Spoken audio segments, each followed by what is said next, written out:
IBPS PO examination आप सभी तैयारी कर रहे होंगे और बहुत कम समय बचा है आप सभी के पास में, लगभग 7 से 8 दिन का समय बचा है। और ये एकदम परफेक्ट टाइम है जब आप सभी को पिछले साल का एनालिसिस देखना चाहिए।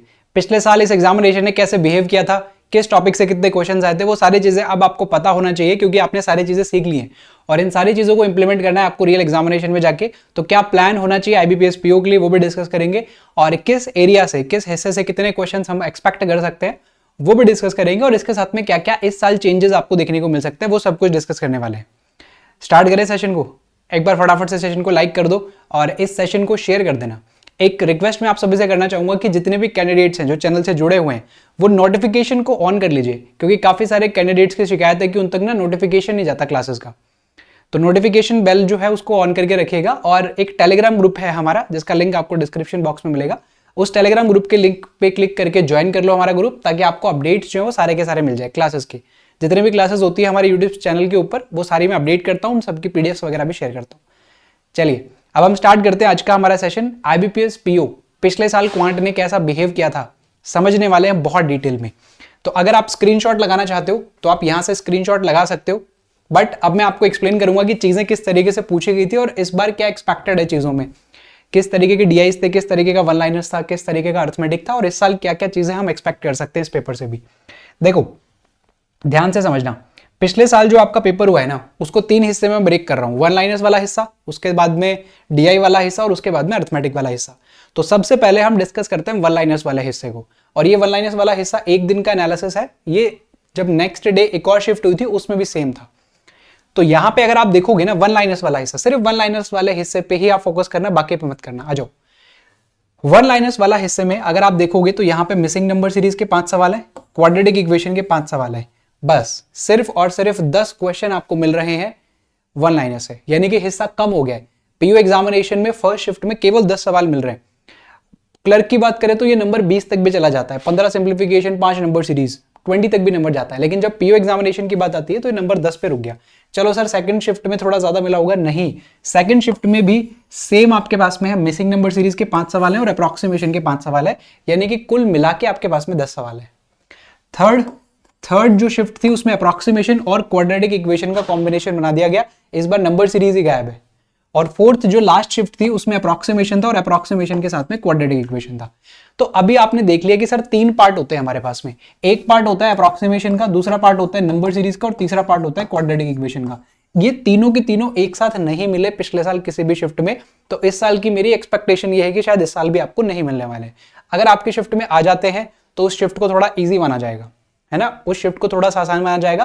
तो उस शिफ्ट में बाकी सारे कैंडिडेट्स, बाकी सारे शिफ्ट से शायद थोड़े अटेम्प्ट ज्यादा आपको देखने को मिल भी जाएंगे।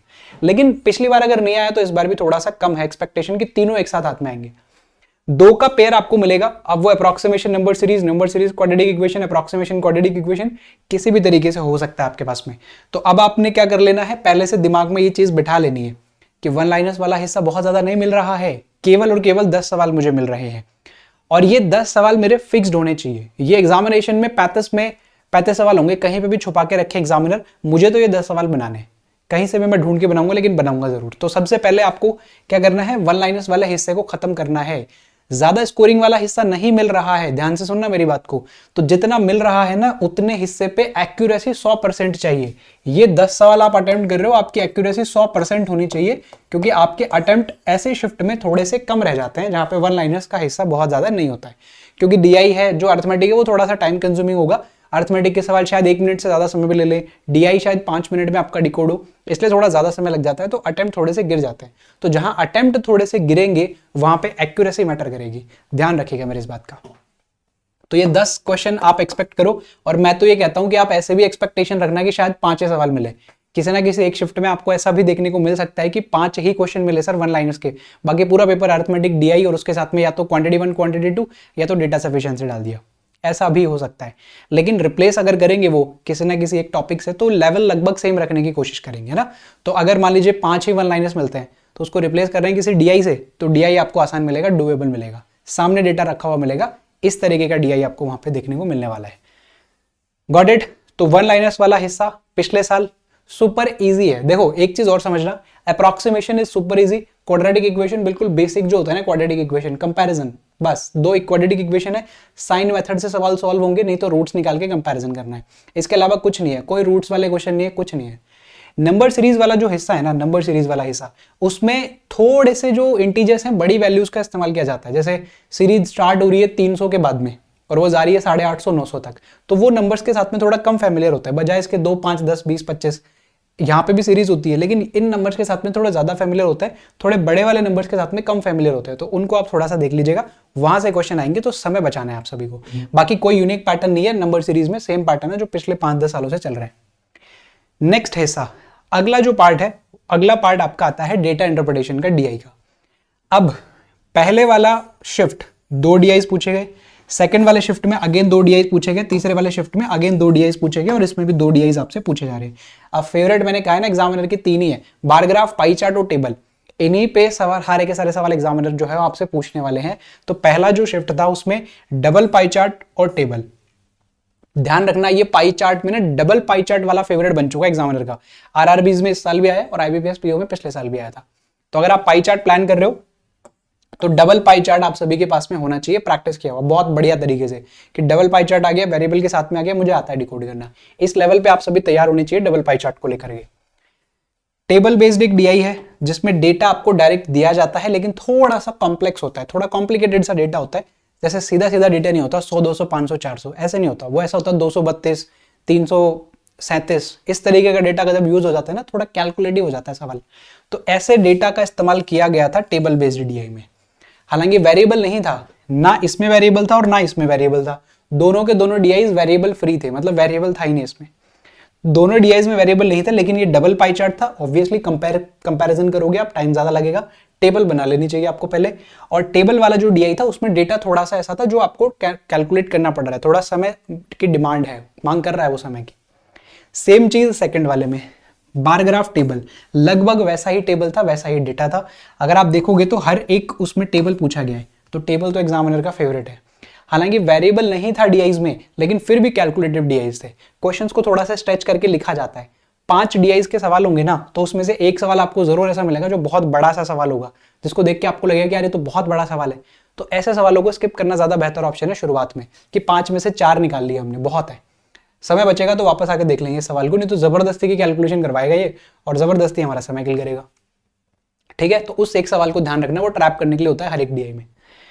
केसलेट डीआई का हिस्सा मुझे एक ही नजर आ रहा है यहाँ पे, लेकिन 2024 में मुझे फेवरेट नजर आ रही है एग्जामिनर की। आरआरबीज में भी, आईबीपीएस क्लर्क में भी केसलेट डीआई प्रीलिम्स एग्जामिनेशन में भर भर के पूछे हैं, और आरआरबीज के दोनों मेंस के पेपर हो चुके हैं आपके, उनमें भी आपका केसलेट डीआई पूछा गया है। तो इस साल 2024 में जो मैं आपको एक्सपेक्टेशन दे रहा हूं वो ये दे रहा हूं कि आपको केसलेट डीआई लगभग हर एक शिफ्ट में देखने को मिल सकता है।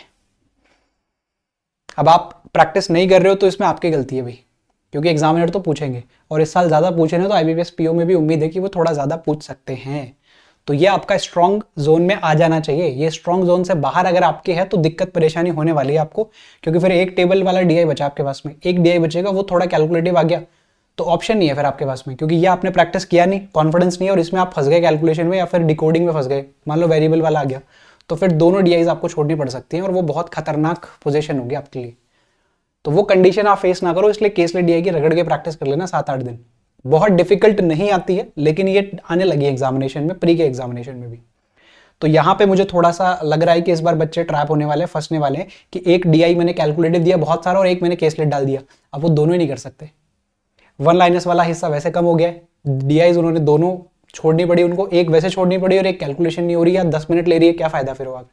बच गया पूरा का पूरा पार्ट अरिथमेटिक का, अरिथमेटिक में भी वेरिएबल दिखा दिए, तो पूरा का पूरा अटेम्प्ट ही 12 पे रुक जाएगा, 15 पे रुक जाएगा, ऐसा भी हो सकता है। तो उसके लिए रेडी रहना, खराब से खराब सिचुएशन के लिए रेडी रहना, कि अगर केसलेट आ गया तो भी मैं अटेम्प्ट करके आ जाऊंगा। Got it. तो डीआई वाला हिस्सा पिछले साल लगभग 2 डीआईज हर एक शिफ्ट में थे, इस साल भी एक्सपेक्टेशन यही है कि 10 नंबर का आपसे पूछा जाएगा डीआई भी, तो 10 में से कम आपको 5 से 6 नंबर तो निकालने ही है। दोनों डीआईज अगर आपके पास में 3-3 सवाल भी करते हो ना दोनों से, तो लगभग 6 के आसपास सवाल आप यहां से निकाल सकते हो। तो आपका वन लाइनर्स वाला जो हिस्सा है वो आप पूरा का पूरा 5 अप्रोक्सीमेशन, 5 क्वाड्रेटिक इक्वेशन 1 गो में बनते हैं सवाल, मैक्सिमम 5 मिनट लगेंगे आपकी, मैक्सिमम 5 मिनट बता रहा हूँ। अप्रोक्सीमेशन तो 2 मिनट में निकाल लोगे आप 5 सवाल, अगर आपकी प्रैक्टिस बढ़िया है तो, और 3 मिनट में आप क्वाड्रेटिक इक्वेशन निकालोगे। कंपेयर करके आंसर तो करना है और कुछ नहीं होता इनमें। बहुत बड़े रूट्स वैल्यू नहीं, बहुत बड़ी कोफिशिएंट वैल्यू नहीं, बहुत बड़ी कांस्टेंट वैल्यू नहीं, 100 के नीचे थी कांस्टेंट वैल्यूज भी, ऐसे सवाल आते हैं आपके पेपर में, तो वो निकल जाते हैं 5 से 6 मिनट में। तो 5 से 6 मिनट में आपको ये निकालना है और उसके बाद में DI खत्म करना है अगले 5 से 6 मिनट में। तो आपके लगभग 15 से 16 सवाल हो जाएंगे, 15 क्वेश्चन हो जाएंगे लगभग 10 से 12 मिनट में। ये आपको टारगेट करना है इस बार। और बची हुई जो 8 मिनट है उसमें आपको अर्थमेटिक देखना है। चलो आ जाओ, अर्थमेटिक के ऊपर आ जाओ। अच्छा, कोई भी नया टॉपिक नहीं था, डेटा सफिशिएंसी नहीं था, ना ही Q1 Q2 था पिछले साल IBPS PO के पेपर में। जिस शिफ्ट को, जिस डे को मैंने लिया है 23 तारीख को, आई थिंक उस दिन तो नहीं पूछा गया। अर्थमेटिक के सवाल कैसे थे? अर्थमेटिक में हर एक जो शिफ्ट थी आपके पास में, उसमें डिस्ट्रीब्यूशन सेम था। 10 सवाल, लगभग 10 सवाल से 12 सवाल इन दोनों के थे। तो इन दोनों के दोनों से मिला के लगभग 20 के आसपास सवाल बन रहे थे, 22 के आसपास सवाल बन रहे थे। और बाकी सारे के सारे सवाल, लगभग 12 से 15 सवाल जो थे वो आपके अर्थमेटिक से बन के आ रहे थे। और अर्थमेटिक से जो सवाल बन के आ रहे थे ना, उसमें लगभग 7 से 8 सवाल ऐसे थे जो विदाउट वेरिएबल के थे, और लगभग 7 से 8 सवाल ऐसे थे जो कि विद वेरिएबल थे। मतलब 50-50 आप मान सकते हो। 10 नंबर एग्जामिनर ने ये पकड़ा, 10 नंबर का सवाल यहां से पकड़े, और 15 नंबर अर्थमेटिक। रिप्लेसमेंट कहां हुआ वन लाइनर्स का? अर्थमेटिक में हुआ है 15 सवाल। लेकिन वो 15 सवाल जो अर्थमेटिक में हुआ है ना, 5 सवाल ऐसे थे जो विदाउट वेरिएबल के थे और 1 गो में बनने वाले थे। वो आपके वन लाइनर्स का रिप्लेसमेंट अगर है तो वो आसान वाला हिस्सा होगा, उसको पहले टारगेट करना है। और ये बात की आपको स्पेशली ध्यान रखना होगा। अब ये फ्लेक्सिबिलिटी आपको रखनी होगी एग्जामिनेशन के दौरान कि अगर रिप्लेसमेंट मुझे दिख गया अर्थमेटिक में, तो मैं अर्थमेटिक वाला हिस्सा वही उठाऊंगा जो मेरे लिए आसान है, जो मुझे पता है विदाउट वेरिएबल का है, वही मैं पहले करूंगा। इतनी बेवकूफ़ी बिल्कुल नहीं करनी है कि विदाउट वेरिएबल वाले छोड़ के पहले वेरिएबल वाले बना रहे हैं ना। ऐसी बेवकूफ़ी कभी नहीं करनी एग्जामिनेशन में। वहां पे हीरो बनने की जरूरत नहीं है, वहां पे नंबर निकालना है आपको। एक नंबर ही देगा विदाउट वेरिएबल वाला भी और वेरिएबल वाला भी। तो विदाउट वेरिएबल वाले पहले ट्राई कर लेना, वो थोड़े से आसान होंगे, फंसोगे नहीं आप उनमें। सो ओवरऑल पेपर आपका इसी तरीके से है। इस साल मेरी क्या एक्सपेक्टेशन है पेपर को लेकर? लगभग सेम एक्सपेक्टेशन है। मुझे लगता है कि अर्थमेटिक के साथ में इस बार डेटा सफिशिएंसी एग्जामिनर ट्राई कर सकते हैं, या उसके साथ में क्वांटिटी बेस्ड जो क्वेश्चंस होते हैं ना, क्वांटिटी कंपैरिजन, वो क्वेश्चंस आपके यहाँ पे फेस करने पड़ सकते हैं आपको, लगभग 2 से 3।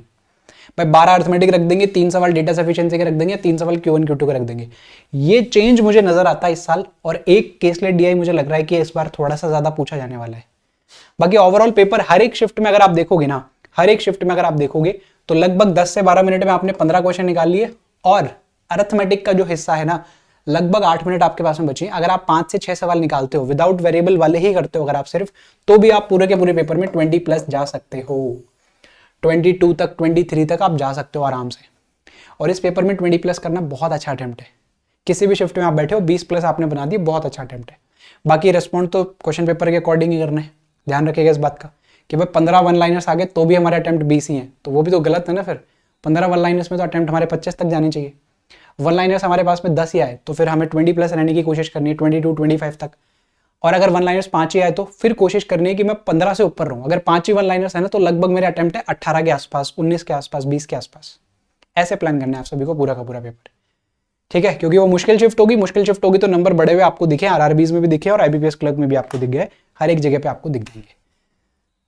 ओके, आई थिंक क्लियर हो गया आप सभी को। तो जैसा मैंने शुरू में कहा, नोटिफिकेशन बेल को ऑन करो, सब्सक्राइब करो इस चैनल को, सभी दोस्तों को बता देना, शेयर कर देना इस वीडियो को ज़्यादा से ज़्यादा। क्लासेस जो हो रही हैं वो सारी क्लासेस आप देखो। IBPS PO के लिए मैं मॉक सीरीज प्लान कर रहा हूँ। एग्जामिनेशन से पहले लगभग 4 से 5 मॉक भी अगर हम कर लेंगे एक बार अच्छे से, रियल एग्जामिनेशन वाला कंटेंट है ना। मेरा नाम बदल के कर दो, रियल एग्जामिनेशन कंटेंट वाले सर, ऐसा बोला करो अब आप मुझे, क्योंकि मुझे पता है मेरा रियल एग्जामिनेशन वाला ही होता है। Got it? चलो, तो मिलेंगे नेक्स्ट सेशन में। IBPS PO के लिए 4 से 5 मैं प्लान कर लेता हूँ अभी, और सारी चीज़ें मैं आपको बता दूंगा टेलीग्राम ग्रुप पे, लिंक वगैरह डिस्क्रिप्शन बॉक्स में, ज्वाइन कर लो। ऑल द वेरी बेस्ट आप सभी को आपके एग्जामिनेशन के लिए। मिलेंगे नेक्स्ट सेशन के अंदर। Thank you.